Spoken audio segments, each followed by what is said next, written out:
Xylem banking. അപ്പൊ എല്ലാവരും SBI clerk മെയിൻസിന് വേണ്ടിയിട്ടുള്ള കൊടുമ്പരി കൊണ്ട പ്രിപ്പറേഷനിലായിരിക്കും എന്ന് എനിക്കറിയാം. കാരണം SBI ക്ലർക്ക് പ്രിലിംസ് കഴിഞ്ഞപ്പോൾ എല്ലാവരും വലിയ കോൺഫിഡൻസിലാണ്. എന്തായാലും മെയിൻസ് എഴുതാൻ ഞങ്ങളും ഉണ്ടാകും എന്നുള്ള കോൺഫിഡൻസ് എല്ലാ ആസ്പിറൻസിനും കാണാൻ കഴിഞ്ഞിട്ടുള്ളതിൽ ഭയങ്കര സന്തോഷമുണ്ട്. അപ്പൊ നമ്മുടെ SBI ക്ലർക്ക് മെയിൻസ് എക്സാമിന് വേണ്ടിയിട്ടുള്ള എല്ലാവർക്കും ഭയങ്കര ടെൻഷൻ ഉള്ള ഒരു സബ്ജക്റ്റ് ആണ് നമ്മുടെ കറണ്ട് അഫയേഴ്സ് എന്ന് പറയുന്നത് അല്ലെ. അപ്പൊ ഇനി വളരെ കുറച്ച് ദിവസങ്ങൾ മാത്രമേ ഉള്ളൂ. അപ്പൊ ആ ഒരു ദിവസത്തിലേക്ക് വേണ്ടിയിട്ടുള്ള ഒരു എഫക്റ്റീവ് സ്ട്രാറ്റജിയാണ് നമ്മൾ ഇന്നത്തെ സെഷനിൽ ഡിസ്കസ് ചെയ്യാനായിട്ട് പോകുന്നത്. നമുക്ക് അറിയുന്നത് പോലെ തന്നെ നമുക്കറിയാം നമ്മുടെ കറണ്ട് അഫയേഴ്സ് എത്ര മാർക്കിലാണ് ചോദിക്കാനായിട്ട് പോകുന്നത്. General or financial awareness 50 question 50 mark 35 minute ആണ് അല്ലെ. അതായത് നമുക്ക് എല്ലാ ക്വസ്റ്റ്യനും നന്നായി അറിയുമെങ്കിൽ ഈ 35 മിനിറ്റിന്റെ ആവശ്യം നമുക്ക് ഇല്ല ആക്ച്വലി അല്ലെ. വളരെ പെട്ടെന്ന് നമുക്ക് ആൻസർ ചെയ്യാവുന്നതേ ഉള്ളൂ. അപ്പൊ 50 ക്വസ്റ്റ്യൻ 50 മാർക്ക്. നിങ്ങൾ എല്ലാവരും മാക്സിമം മാർക്ക് എയിം ചെയ്ത് പഠിക്കുന്നവരാണോ കറണ്ട് അഫയേഴ്സിൽ? അപ്പൊ അങ്ങനെ പഠിക്കുന്നവർ ആദ്യം മുതലേ, അതായത് ലാസ്റ്റ് 6 months നന്നായി കറണ്ട് അഫയേഴ്സ് പഠിച്ചു വന്നിട്ടുള്ള ആസ്പിറൻസ് ആണെങ്കിൽ അവർക്ക് 50 ക്വസ്റ്റ്യൻ 50 മാർക്ക് എയിം ചെയ്യുന്നതിൽ യാതൊരു പ്രശ്നവും ഇല്ല. പക്ഷേ ഈ അവസാന നിമിഷം മാക്സിമം മാർക്ക് കറണ്ട് അഫെയറിൽ മേടിക്കണം എന്ന് വിചാരിച്ച് പഠിക്കുന്ന ആസ്പിറന്റ് ആണ് നിങ്ങളെങ്കിൽ നിങ്ങൾ ഒരിക്കലും 50 out of 50 എയിം ചെയ്ത് പഠിച്ചിട്ട് ഒരു കാര്യവുമില്ല, നമുക്കത് കിട്ടാൻ പോകുന്നില്ല എന്നുള്ളത് ഒരു എന്താണ് പറയാ, ഒരു പച്ച പരമാർത്ഥമാണ് എന്ന് നമുക്ക് വേണമെങ്കിൽ പറയാം അല്ലെ. അതായത് അവസാന നിമിഷമാണ് നമ്മൾ പഠിക്കുന്നത്. So there is no need to aim 50 out of 50. നമ്മൾ എന്ത് ചെയ്യാം എന്ന് വെച്ച് വളരെ ഒരു ലോ മാർക്കും നിങ്ങൾ എന്ത് ചെയ്യാൻ പാടില്ല, നിങ്ങൾ എയിം ചെയ്യാനായിട്ട് പാടില്ല.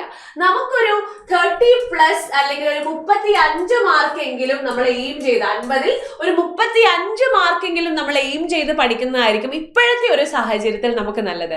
സോ ലാസ്റ്റ് മിനിറ്റ് സ്ട്രാറ്റജിയാണ്. ലാസ്റ്റ് മിനിറ്റ് നമ്മൾ എന്തൊക്കെ കാര്യങ്ങൾ പഠിക്കണം എന്നുള്ളതാണ് നമ്മൾ നോക്കാനായിട്ട് പോകുന്നത്.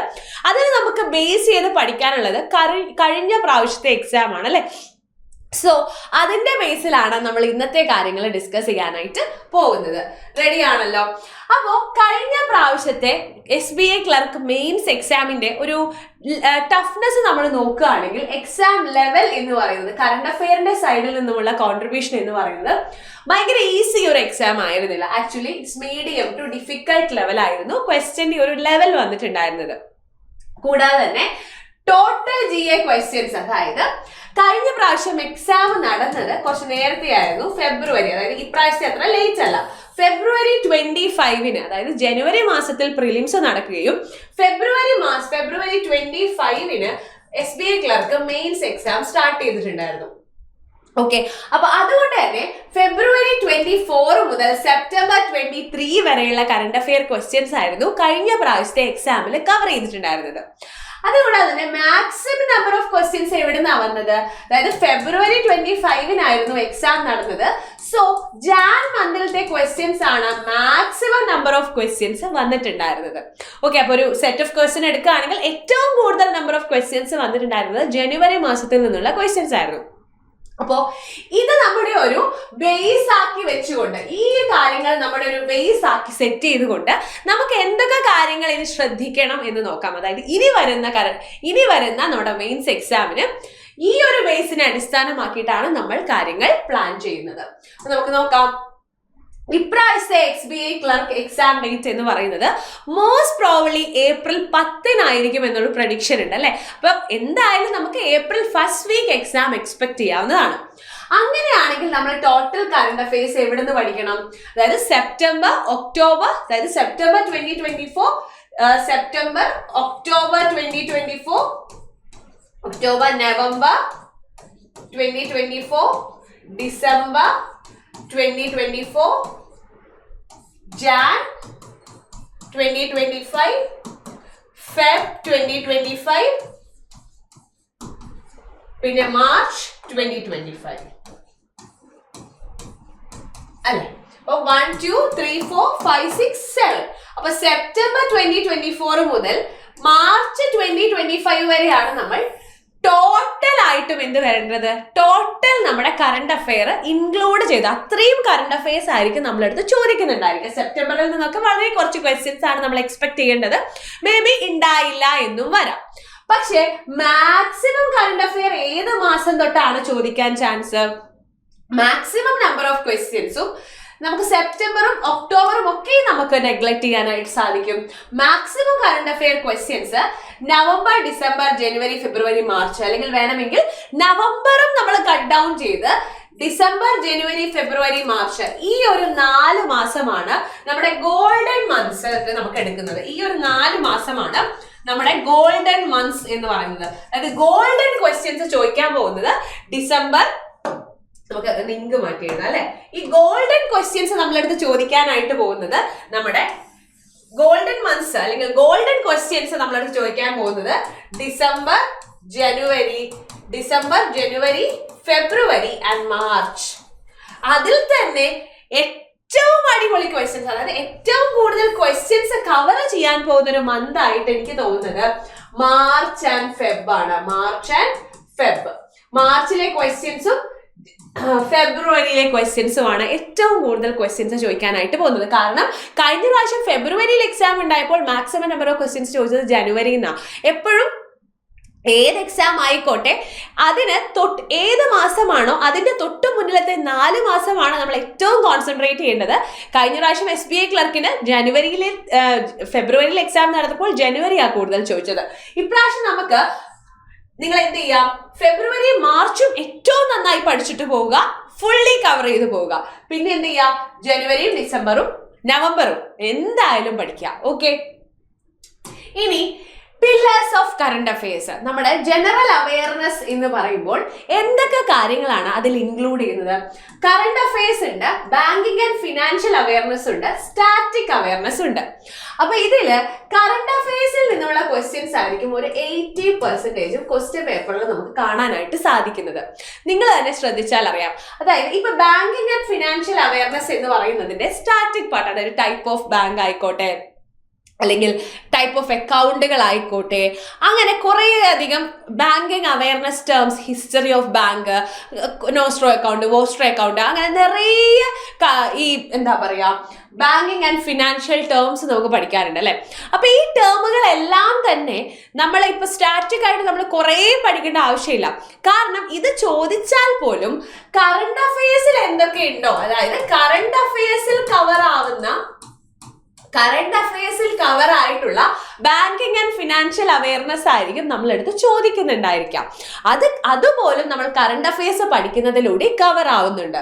ഇനി സ്റ്റാറ്റിക് അവയർനെസ്സിലേക്ക് വരുന്ന സമയത്ത് നമ്മൾ ഇപ്പൊ സ്പോർട്സ് ആയിക്കോട്ടെ, റാങ്ക്സ് ആൻഡ് ഇൻഡെക്സ് ആയിക്കോട്ടെ, മിലിറ്ററി എക്സസൈസ് ആയിക്കോട്ടെ, അല്ലെങ്കിൽ നാഷണൽ പാർക്കുകൾ ആയിക്കോട്ടെ, അങ്ങനെയുള്ള കാര്യങ്ങളും നമ്മൾ കറണ്ട് അഫയേഴ്സ് പഠിക്കുമ്പോൾ കവർ ആവുന്നുണ്ട്. അതുകൊണ്ട് തന്നെ സ്റ്റാറ്റിക് അവയർനെസ് നമ്മൾ സെപ്പറേറ്റ് ആയിട്ട് പഠിക്കേണ്ട യാതൊരു ആവശ്യവുമില്ല. അപ്പോൾ കറണ്ട് അഫയേഴ്സിലാണ് ബാക്കി വരുന്ന MOUs ആയാലും, SBI ന്യൂസ് ആണെങ്കിലും, RBI ന്യൂസ് ആണെങ്കിലും, പെനാൽറ്റികളാണെങ്കിലും എല്ലാ കാര്യങ്ങളും ഏതിൽ കവർ ആവുന്നുണ്ട്, നമ്മുടെ കറണ്ട് അഫയേഴ്സിൽ കവർ ആവുന്നുണ്ട്. പിന്നെ കൊളാബറേഷൻസ്, ബാങ്ക് ഇൻഷുറൻസ് പ്രോഗ്രാം, ഏത് ബാങ്കും ഏത് ഇൻഷുറൻസ് കമ്പനിയുമാണ് ചെയ്യുന്നത്, അങ്ങനെ കംപ്ലീറ്റ് കാര്യങ്ങൾ നമ്മുടെ കറണ്ട് അഫയേഴ്സിൽ കവർ ആവും. അപ്പൊ ഇത് രണ്ടും ഒഴിച്ചു നിർത്തിയാൽ പോലും 80% ക്വസ്റ്റ്യൻസ് GAയിൽ നിന്നും വരാൻ പോകുന്നത് കറണ്ട് അഫയേഴ്സിൽ നിന്നാണ്. സോ ഇത് 2 പോർഷൻസ് സ്കിപ്പ് ആണെങ്കിൽ പോലും ഒരിക്കലും നമ്മൾ എന്ത് ചെയ്യാൻ പാടില്ല, കറണ്ട് അഫയേഴ്സ് എന്ന് പറയുന്ന ഭാഗം സ്കിപ്പ് ചെയ്യാനേ പാടുള്ളതല്ല. ഇനി നമ്മൾ ഏറ്റവും കൂടുതൽ കവർ ചെയ്യുന്ന മാസങ്ങൾ, അല്ലെങ്കിൽ ഏത് മാസം നമ്മൾ ഓൾറെഡി പറഞ്ഞു കഴിഞ്ഞു അല്ലെ. അതായത് നമ്മുടെ ഗോൾഡൻ മന്ത്സ് ആയിട്ട് നമ്മൾ ഏതൊക്കെയാണ്, നവംബർ, ഡിസംബർ, നവംബർ നമുക്ക് ഒഴിവാക്കാം തൽക്കാലത്തേക്ക്, ഡിസംബർ, ജനുവരി, ഫെബ്രുവരി, മാർച്ച്, ഈ 4 മാസങ്ങളിൽ നിന്നും നമ്മളെല്ലാം ഈ പറയുന്ന ടോപ്പിക്കുകൾ നിങ്ങൾ ആദ്യം പഠിക്കുക. That is news of national importance, SBI, SEBI and IRDA news, banking and financial awareness, union budget 2025 very important. നമ്മൾ ബജറ്റിൽ പറഞ്ഞിട്ടുള്ള എല്ലാ കാര്യങ്ങളും നന്നായിട്ട് നോക്കിയിട്ട് പോകണം. കാരണം എക്സാമിന് എന്തായാലും ബജറ്റിൽ നിന്നും ക്വസ്റ്റ്യൻസ് ഉണ്ടായിരിക്കുന്നതാണ്. പിന്നെ സയൻസ് ആൻഡ് ടെക്നോളജിയിൽ നിന്നും ക്വസ്റ്റ്യൻസ് നമുക്ക് എക്സ്പെക്ട് ചെയ്യാവുന്നതാണ്. അപ്പൊ ഈ ബാങ്കിങ് ആൻഡ് എക്കണോമി ന്യൂസിൽ നിന്നും എന്തൊക്കെ ക്വസ്റ്റ്യൻസ് ആണ്, ഏതൊക്കെ ടൈപ്പ് ക്വസ്റ്റ്യൻസ് ആണ് നമുക്ക് നോക്കാനായിട്ട് പറ്റുന്നത്? ഇൻഫ്ലേഷൻ ഡാറ്റകള്, GST കളക്ഷൻ, മോണിറ്ററി പോളിസിയിൽ വന്നിട്ടുള്ള അപ്ഡേറ്റുകള്, ബജറ്റ് നമ്മുടെ ബാങ്കിങ് ആൻഡ് എക്കണോമിയിൽ വരുന്നതാണ്. പിന്നെ ഞാൻ പറഞ്ഞ പോലെ RBI ന്യൂസ്, ബാങ്ക്സ് ന്യൂസ്, അതായത് പോർട്ടൽ സ്കീമുകൾ. കാരണം ഗവൺമെന്റ് സ്കീമുകൾ എന്ന് പറയുന്നത് വളരെ വളരെ ഇമ്പോർട്ടന്റ് ആണ്. കാരണം ഗവൺമെന്റ് സ്കീം പണ്ടത്തെ സ്കീമാണെങ്കിൽ പോലും ജസ്റ്റ് നമ്മുടെ ക്യാബിനറ്റ് എന്ത് ചെയ്യും, കുറച്ച് ഫണ്ട് അനുവദിക്കും അല്ലെ. അങ്ങനെ ആവുമ്പോൾ പണ്ട് ലോഞ്ച് ചെയ്തിട്ടുള്ള സ്കീം ആണെങ്കിൽ പോലും അതിന് കറണ്ട് അഫയേഴ്സുമായിട്ട്, അതായത് കറന്റ്ലി അതിന് ഇമ്പോർട്ടൻസ് വന്നു. സോ അത് നമ്മളടുത്ത് ചോദിക്കാനുള്ള ചാൻസ് ഉണ്ട്. അത് കൂടാതെ തന്നെ നമ്മുടെ ബജറ്റിൽ സ്പെസിഫൈ ചെയ്തിട്ടുള്ള സ്കീമുകൾ ഏറ്റവും ഇമ്പോർട്ടന്റ് ആണ്, എന്തായാലും നമ്മൾ നോക്കണം. പിന്നെ SBI news, RBI news, portal, MOUs, ഇതെല്ലാം തന്നെ ഇത്രയും ഞാൻ പറഞ്ഞിട്ടുള്ള കാര്യങ്ങൾ മാൻഡേറ്ററി ആയിട്ട് എന്തായാലും നോക്കി പോവുക. മാർച്ച് മാസം ഒരിക്കലും, അതായത് ഇനി എല്ലാവരും വരുത്താൻ പോകുന്ന ഒരു വലിയ മിസ്റ്റേക്ക് ആണ്, ബാക്കിൽ നിന്ന് പഠിച്ചു തുടങ്ങും, മാർച്ച് മാസം അങ്ങോട്ട് സ്കിപ്പ് ചെയ്യും. ഒരിക്കലും ചെയ്യരുത്, നെവർ ഡു. ഒരിക്കലും നിങ്ങൾ മാർച്ച് മാസം സ്കിപ്പ് ചെയ്യാനേ പാടില്ല. മാർച്ച് മാസം നിങ്ങൾക്ക് ചെയ്യാൻ പറ്റുന്ന എന്താണ്, ഇപ്പൊ ബാക്കി മാസം നമ്മൾ എന്ത് ചെയ്തു, ബാക്കി മാസം നമ്മളിങ്ങനെ പഠിച്ച് ബാക്കിൽ നിന്ന് എടുത്ത് പഠിക്കുവാണ് അല്ലെ. നമ്മൾ എന്തായാലും അപ് ടു ഡേറ്റ് ആയിട്ട് നിങ്ങൾ പഠിച്ചു വന്നിട്ടുണ്ടാവില്ല എന്നാണ് ഞാൻ എക്സ്പെക്ട് ചെയ്യുന്നത്. സോ മാർച്ച് മാസം നിങ്ങൾ എന്ത് ചെയ്യാം, മാർച്ച് മാസം നിങ്ങൾ ഇനി ഡെയിലി പഠിക്കാം. ഓക്കെ, ഇപ്പൊ ഇന്ന് എന്തായി, മാർച്ച് 19th ആയി അല്ലെ. ഇനിയുള്ള ദിവസങ്ങൾ നിങ്ങൾ എന്ത് ചെയ്യാ, മാർച്ച് ഡെയിലി നോക്കിയിട്ട് പോവാം. ഓക്കെ, ഡെയിലി നിങ്ങൾ അപ് ടു ഡേറ്റ് ആയിട്ട് ഡെയിലി നോക്കുക. ഓക്കെ, അപ്പൊ ഡെയിലി നോക്കുമ്പോൾ പിന്നെ എൻ്റെ ടെലിഗ്രാം ഉണ്ട്. എൻ്റെ ടെലിഗ്രാം കറണ്ട് അഫയേഴ്സ് വിത്ത് അനു എന്ന് പറയുന്ന എൻ്റെ ടെലിഗ്രാം ഗ്രൂപ്പിന്റെ പേര്. Current affairs